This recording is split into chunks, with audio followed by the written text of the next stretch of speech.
북한 무인기 관련해서 말씀드리겠습니다. 항적 조사 결과 비행 금지 구역 북쪽을 지나간 것으로 확인되었다라고 보고를 받았고요. 12대 무인기 12대 침투라는 언론 보도에 관해서는 국정원은 사실과 다르다라는 입장이었습니다. 기 보고된 대로 5대가 맞다라고 했고요. 용산 대통령실, 즉 촬영 가능성에 대한 우려를 표명했고 가능성 있다는 답변을 했습니다. 예, 북한의 무인기가 우리 용산 그리고 합참을 촬영했을 가능성을 배제할 수 없다.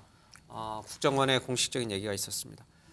자, 그러면요, 우리 북한 전문가 한 분 전화로 연결하겠습니다. 조한범 통일연구원 선임연구위원 전화로 연결돼 있습니다. 안녕하십니까? 안녕하세요. 예.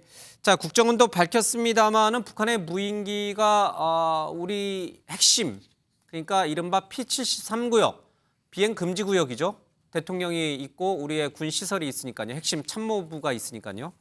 여기를 촬영하고 갔다는 것은 어떤 의미를 갖는 겁니까? 그동안 이제 북한의 무인기가 여러 차례 왔지만 탐지를 못했고요. 예. 그러나 이제 이번에는 그 이후로 우리가 국지방공 레이더 체계를 강화해서 탐지를 한 거고. 예. 그러니까 이번은 의도가 분명하다고 보여져요. 왜냐하면 강화 쪽에 4대의 무인기로 시선을 끈 다음에 예. 수도권 내무 깊숙이 들어온 거거든요. 그러니까 향후 본인들의 이 도발, 그다음에 무인기 능력을 보여주면서 예. 향후 이제 고강도의 대남 도발을 예고한 거다 이렇게 볼 수 있겠죠. 예.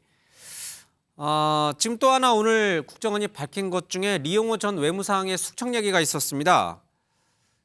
아직 처형 여부는 확인할 수는 없지만 숙청된 것은 우리 당국도 확인한 셈인데 이건 어떤 의미를 갖는 겁니까?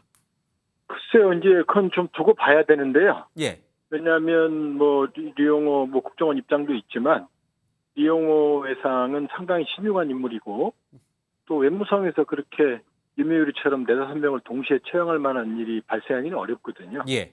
그러나 이제 만일에 이 숙청이 됐다면 좀 두고 봐야 될 일이지만 예. 그걸 사실이라고 전제할 경우에는 결국 2018년, 19년 김정은의 전방위적인 한반도 정상회의가 실패했고요. 예. 그게 이제 2019년 2월에 하노이에서 당황했던 리용호 최선희의 모습에서 나오는 거거든요. 예. 그러니까 그 당시 김정은의 한반도 정책, 한반도 정상회의 실패에 책임을 묻는 차원에서 예. 숙청했을 가능성은 있다. 그러나 그 사실 여부는 좀 더 두고 봐야 된다. 왜냐하면 그 리용호라는 인물을 잘 아는 사람들의 판단에 의하면 예. 매우 신중하고 여기 비리나 아니면 이런 데 연루될 가능성은 상당히 적은 인물로 평가를 하거든요. 알겠습니다. 좀 더 두고 봐야 될 것 같습니다. 예. 다시 이제 복귀할 가능성도 있다. 이런 의미로 좀 들리네요. 2018년 9월에 문재인 전 대통령과 김정은 위원장 사이에 체결됐던 이른바 남북평화선언 또 부속 합의서였던 9.19 남북 합의서. 자, 이 부분을 윤석열 정부에서 윤석열 대통령이 효력을 정지하는 것을 검토하라고 지시를 했습니다.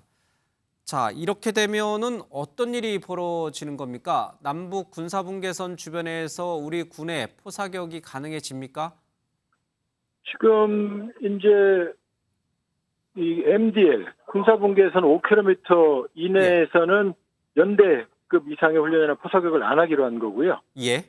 또 서해는 135km 수역, 동해는 80km 수역, 그 다음에 동부 지역은 40km 공중, 서부 지역은 20km 공중에서 정찰 대행이나 이 포사격 그 다음에 공중 발사 훈련을 안 하기로 한 거거든요. 예.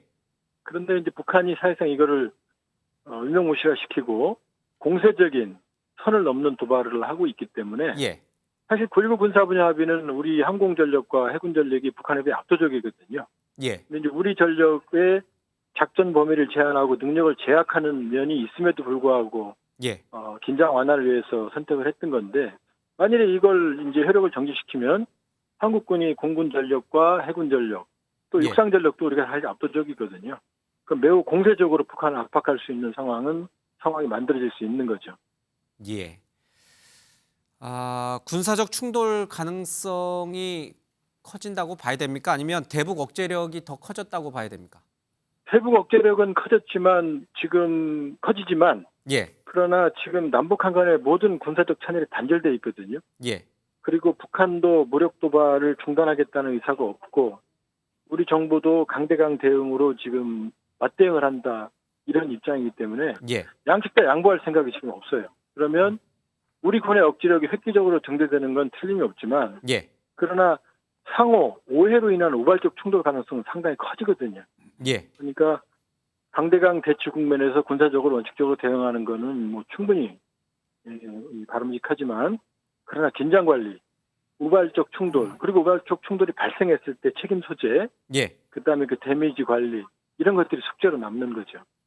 예. 알겠습니다. 오늘 말씀 잘 들었습니다. 고맙습니다. 예, 고맙습니다. 예. 조한범 통일연구원 선임연구위원의 얘기를 좀 들어봤습니다.